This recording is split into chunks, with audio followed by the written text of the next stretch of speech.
сырткы казгалышлабы? Руслан Татиков, финанс министрінің орынбасары. Бияқта сіз білгенде буга чейин айтылганда 25 миллион грант, 25 миллион кредит болуп атат да? Жок, 50 миллион алып атабыз. Эми сырткы карыз көбөйүп атат, 50 миллионго туурабы? 25 миллионго көбөйөт.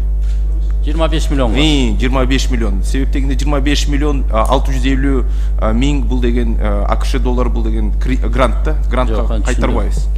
Эми ошол 25 миллион халашо грант болсо эме болсун, калсын 32 жылга эми кайтарып. А мына 25 миллион кредитти бул эмнеге 32 жылга бересиздер? Азыр бул автобус канча жыл иштейт ошол? 10 жыл иштейби, 15 жыл, канча жыл эксплуатация болот эми? Бул Азия өнүктүрүү банкынын шарттары өзү, биз аны койбойбуз. Бул шарттар боюнча бизге берип атат. 32 жылга. Жок, силер алгыла 32ге макул. А бул мэрияга бергиле да 10 жылга бергиле, 15 жылга бергиле ашып барса, жапсын да ошол убактачы. Мына 10 жылдан кийин автобус түгөндү. Бул адамдар жумуштан кетти, башка бирөө келди, балдарыбыз келди. Анан ал автобустун деле ордо деле калбайт. Анан бюджетти карап карызды ошолор төлөп атпайбы? Бүгүнкү күндө өздөрү төлөсүн да. Өздөрү алсын 10 жылга 1,5 деген бул бекер акча да, 1,5 деген. Башка ишкерлерге бергиле азыр. 5%тен деле алат. Алар 10 жыл деле жаап салат, ушу 5 менен алса делечи. А силер деле договорду ичара түзгүлө мэрияга. Бергиле 10 жылга бергиле ашып барсы, же 15 жылга бергиле, ошол 25 миллион жапсын. Жапкан болсо бергиле.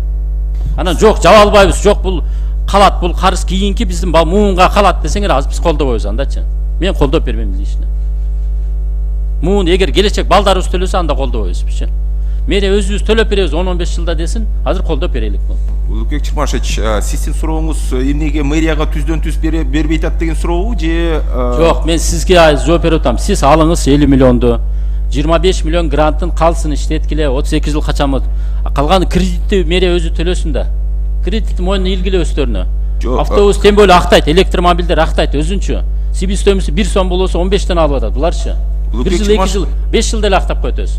Улукбек Чырмашевич, бул кредитти бюджет төлөбөйт, бул мэрия өзү төлөйт. Биз аркылуу төлөйт. Бюджетный кодекс боюнча карыздардын баарын, тышкы карыздардын баарын финанс министрлиги алат, анан мэрияга өткөрүп берет. Мэрия ошол баягы карыздарын кайра кайтарып берет финанс министрлиги аркылуу. Жок, ошону айтып атам. Ошол гарант болуш үчүн 32 жыл болбосун. Бир 10-15 жыл кыскараак мөөнөткө бергиле. Өздөрү төлөп калсын, ушунчу. Автобустар баарында ошол мобиль, ошол электромобилдер иштеп аткан убакта төлөп калсын. Улукбек Чырмашевич, мындай да, биз финанс министрлиги даяр. 10-15 жыл, бирок мэрия даяр эмес да. Буларда карыздары бар, башка дагы бир Евразиялык ЕБРР деп коет, Евразиялык банк, өнүктүрүү банкынан да 33 миллионду, 25 миллион кредит алабыз деп турушат. Даяр болбосо аны айдаш керек, башка алып келиш керек. Башка алып келиш керек. Бир ишкерди койгула ошол жергечи, 1% менен ишкерлерди койгула анда. Бергиле, бир крупный фирмаларга ишкерлерге бергиле, мэрияга бербей туруп, 5 жылда 10 жылда кайтарып берет акчаңарды. Мына бергиле, чоң фирмалар бар, азыр даяр азыр. А мэрия даяр болбосо аны бербегиле анда, эмнеге бересиңер?